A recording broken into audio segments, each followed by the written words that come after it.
Our Innovation Summit 2018 coverage is proudly powered by Amazon Prime.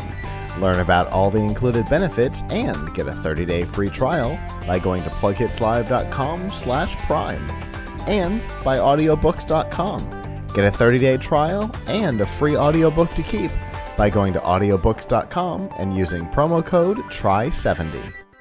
We have our first guest here. Hello. Hello, how are you? Fantastic. How are you? I'm doing great. Go ahead and introduce yourself for me. So my name is Byron Clayton. I am the CEO of the Advanced Robotics for Manufacturing Institute out of Pittsburg, Pennsylvania. Very cool. And what does your organization do? So we're a public-private partnership that's been formed by the federal government. So the federal government gave us $80 million to spend over, I know, it's kind of nice to have. They gave us $80 million to spend over 5 years. We're also funded by academia and industry to advance robotics and robotics education. That's awesome. Yeah. So in what ways do you accomplish that goal?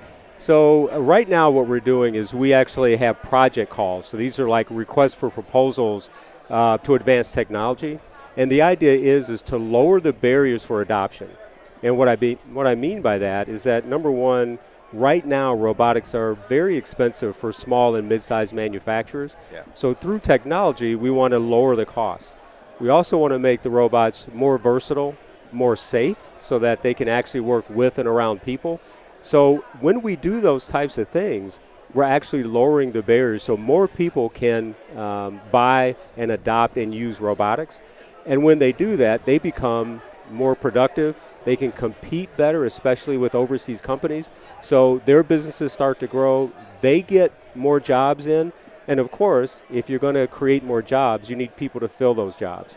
So that's why we also work on creating new career pathways. So we work with universities and community colleges and high schools and technical colleges to really try and figure out innovative ways that we can create these new career pathways so we can fill these jobs. That's fantastic. Yeah, definitely. And it's something that our group of a couple of organizations here in the STEM Pavilion are all working toward as well. I know you've obviously been spending time with Greg Serio and Terry Willingham, who have very similar goals. So what brings you to this event? So what brings me here? I'm going to be speaking at this event. Nice. Actually at 2 o'clock. But what brings me here, two reasons. So number one, I love Tampa. I'm spilling the beans a little bit here, but my wife and I, we've actually decided that we're going to move here one day. Okay. We don't know when that is, but we're definitely going to move here one day. Okay. And it's for a lot of reasons. Number one, this is one of the most innovative areas in the country. I don't know if you guys realize that, but you are. When you really look at the manufacturing base, the innovative capacity you have here, and just the fact that you're growing and can attract employees here, this is an amazing place for anybody who's innovative. Yeah. And especially the people, so there's this manufacturing renaissance that's starting to happen here in the U.S. What we do from here forward is really going to determine our future. And so we really have to identify those areas that have the capacity to grow, that have the innovative capacity, that have the connections, the networking, the resources, and really work with those areas to help, raise up the whole country. This is one of those areas. And that's what you're speaking about at this event? Yes. That's great. Okay. Yeah. And it helps that this area has somebody like Jeff Vinnick. It just so happens that we're at his venue right now, but we have somebody like Jeff Vinnick who recognizes that Tampa is about to see a boom and wants to totally fix downtown with the help of Bill Gates. I mean, you really can't put together much better of a pair. That's pretty good. To revitalize downtown. And I tell you what,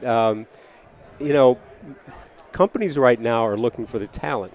They're going to go where the talent happens to be. Mm-hmm. And so first of all, they're going to look for where's the talent right now, but they're going to also look at what are the resources there to grow the talent? That's the second thing.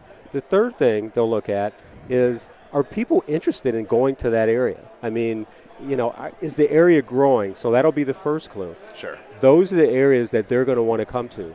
Again, you really can't beat what's here in this region.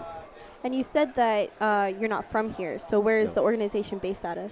So the organization is in Pittsburg, Pennsylvania. Okay, yeah. And it's there because... And that's where you're from as well? Well, kind of, sort of. Okay. So I'm actually from Cleveland, Ohio. I relocated to Pittsburgh from Baton Rouge, Louisiana. So I was running... So you've been all over. I've been all over, right? Pittsburgh is the home of our institute, primarily because of Carnegie Mellon. Carnegie Mellon is I mean, it's world famous for the innovative capacity they have there in robotics technology. So that's why we're located there. But we're a membership organization.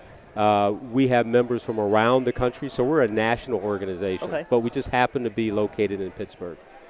Fair enough. Yeah. That's pretty cool. So, as a member, what kinds of resources would you expect? So as a member, you have access to a number of different things. So first of all, you have access to project funding. So we're working with FCDI now about, okay, what can we do to help the Tampa area? And what can we do to help them grow and really grow their impact? Okay. So project funding is one thing you have access to. The other thing is you have access to our national consortium of innovators. So if you're looking for connections and looking for opportunities, that's where you can find a lot of those things. We are also right now, we're building a new facility. The facility is going to be, there's two parts of what we're going to do. One part is going to be a world-class center of knowledge. So the idea is that you can go to our facility, and it's just like you have a portal to look out across the U.S. on what's new and next in robotics. Nice. So you'll be able to see, well, what's happening in education programs down in Tampa? Which are the really good ones that if I'm from Tampa, I might be interested in, and who do I talk to down there, right? Sure. So if I'm a company that's looking to relocate someplace, they may come to our headquarters in Pittsburgh, see what's going on here, and head down here and say, you know what, we're going to talk to Terry and Steve about what's here. The other thing is we'll showcase technology there, so you'll be able to really look at what's happening around the country, what are the things that are new in terms of being introduced to production, and what are the things that are next. And then we're also going to build it's a staging facility. So when you're looking at these new innovations, you really need to get them as close to production as you can, because there's some risk, right, when you first install something new in your plant. So the idea is we're going to build a staging facility that replicates real production work cells and production lines, so that when and we're going to stage that new technology there, so we can go from there directly into production. So you can help mitigate some of that risk. Yeah, the risk is a killer, so that's the idea. Okay. That's great. Yeah, definitely. Yeah. I was a little bit, I have a question based on how would you present these ideas from around the country or in this facility? Yep. So there's a few different ways. So number one, through the project things that we do, we're actually funding people to develop some of these things. The other thing is we have 8 regions around the country that we've organized into collaboratives, and those collaboratives have champions. So they're actually letting us know, well, what's out in your region that we can let the whole country know about. And because we have, it's a central footprint, and a lot of our companies are actually, so for instance, we work with companies that are multinational companies. Okay. So they have manufacturing plants here in the U.S., but they're multinational companies. So if you have something that you think is innovative, you let us showcase it, then not only are you showcasing to the U.S., you're showcasing to the world. So, those are the types of things that when, it's a real incentive for people to want to show us what they have. And also, keep in mind, we work with so many companies around the country. If you've got something really cool, what better way to showcase it to companies from around the country? And you may find your next big company, your next big customer right there through the connections with ARM. Wow. And by the way, Advanced Robotics for Manufacturing, you'll hear me call it ARM. Yeah. ARM for short, right? Okay. Everything has to have an acronym nowadays. Sure. Of course. And a 3-letter acronym. Oh, yeah. We call them TLAs. Oh, my goodness. Yeah. Somebody said that in a software meeting with me one time. Yeah. They're like, oh, you don't know that TLA? I don't know that one. Three-letter acronym. Oh, get out. We can't be friends anymore. That's Well, it stuck with you, so. Oh, yeah, it definitely stuck. And now I'm going to spread it too. So it's like a tune that gets stuck in your head, right? Exactly. That or it's like a cancer in the industry. One or the other. So the idea is that it's kind of like a showroom. Yeah. Which is a concept that obviously is a successful one, or you wouldn't have this going on behind us here. Yeah. And one of the things that, at a lot of showrooms, what you have are people that, they're selling things, right? So they want to show what they have. It's been real difficult here in this country when people are working on something that is next, right? So something very innovative. Companies tend to be, I don't really want to show that. Yeah. And so part of our mission is to really work with those companies and say, you know what, this helps everybody. It's really important to share some of the things you have. It helps you. It helps everybody. Let's work together to do that. Make it a collaborative effort. Exactly. It's what other countries have done, and it's one of the reasons. So I'm an old guy. I started working back in the 70s and 80s. I saw a lot of our jobs go from here overseas. I was part of that. I got laid off because of a lot of that was going on in the 80s. We need to compete better, and one of the reasons that those jobs left is because of collaboration that happened, and rightly so. They should have done it. They got together with public-private partnerships, and their governments funded certain types of technologies, and they got really good at it. A lot of those technologies actually came from us. We invented it. Sure. They took it, put it into place, and honestly beat our brains out with it, right? And sold it back to us. Sure. So we need to get better at implementation. We need to get better at collaboration, and that's what this whole effort is for. And we're not the only organization. The federal government funded 14 of these manufacturing institutes. So there's 14 all around the country. Everybody has a different focus in advanced manufacturing. Ours just happens to be robotics, and we all work together. That's great. Yeah. So this new facility that we're talking about, what kind of a timeline? We're going to move in April of 2019. Okay. Yep. So it's we've broken ground, and it's interesting because it's part. There's an old steel mill that's a huge facility. And so what we're doing is keeping the outside framework, and then we're building there are 3 separate buildings that are going to be built within there. We've got one of the buildings. Okay. Wow. So it's going to be like a group split. Yeah, it's the Carnegie Mellon University, it's ARM, and it's several of the foundations in the region as well. So it's part of a very large development, which is right on the river. I mean, we get to see downtown, and it's in one of the areas that was one of the struggling areas in the city. So the idea is, it's the old Rust Belt kind of legacy, is to leave the steel, the exostructure in place, and show that we remember our past, but we're moving towards the future. That's actually really popular here as well, with like Ybor City, where all the cigar manufacturing was. It's not unusual for somebody to buy one of the old beat-up cigar factories, gut the inside, basically build a new building, but keep the outside structure so that Ybor continues to look like Ybor. Yeah, I mean, you always want to know where you came from. Sure. You don't want to forget your past, but you have to move on, and that's a way that you can actually do both. Yeah. Yeah.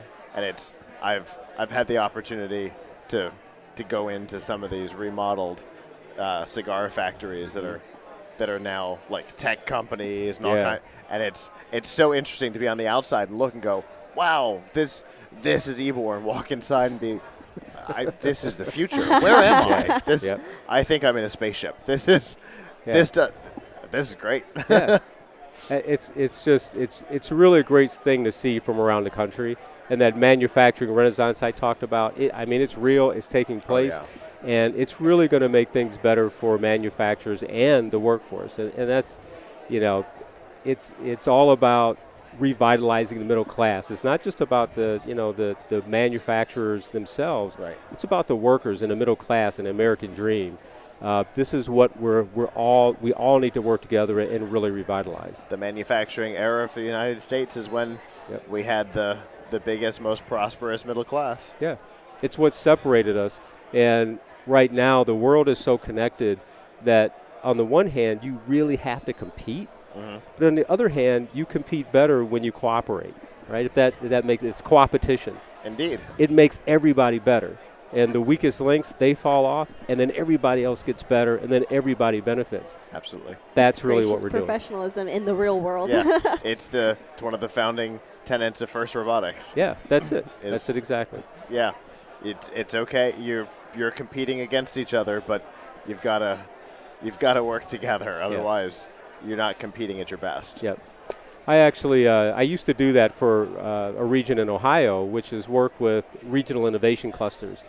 And these competitors, the challenge was to bring competitors together to get them to see that if they work together, things like when they're trying to attract talent, well, when people are if they're coming to a region and they're looking at a particular job, what they're really thinking is, if this doesn't work out, is there another company that can hire me in a region? So before I move my family, I want to know that. Right. Also, you don't want to move across the country for a job, and if something goes wrong, there's nothing else in that area that's even similar. Yep. So now you've got to move again. Exactly. That's your worst case scenario. Yeah. And manufacturers, and this is for any companies, when you're in a region with your competitors, well, guess what? When customers are coming to see you or your competitor, if you've got enough of those kind of companies, that's where your customer is going to come all the time, because they can see a bunch of people. Yeah. Same thing with suppliers, same thing with talent. So there's really a lot of benefit from that coopetition kind of mentality. That's why all the car companies were in Detroit. That's it. And steel was there, and it was all in that region because it made everything easier for everybody. Yeah, you got it. Makes sense to me. Yeah. So if people are interested in your organization, finding out more, how can they do that? So the best thing to do is to look up arminstitute.org, O-R-G. So just Google us, go online, you can see what we're about, and we're getting ready to launch a new website in about a week. So, people just get online, see us, and contact us, and you can see what we're all about. We've been around for a year, so we're still kind of in startup mode, but great things are coming. That's great. Awesome. It sounds like you've got a great roadmap. Yeah, definitely. Yeah, well, we're excited. We really appreciate you taking the time out of your day to come talk to us, and good luck at your panel. Thank you. This has been great. Definitely. Good, I'm glad. Yep, thank you. Thank you. All right.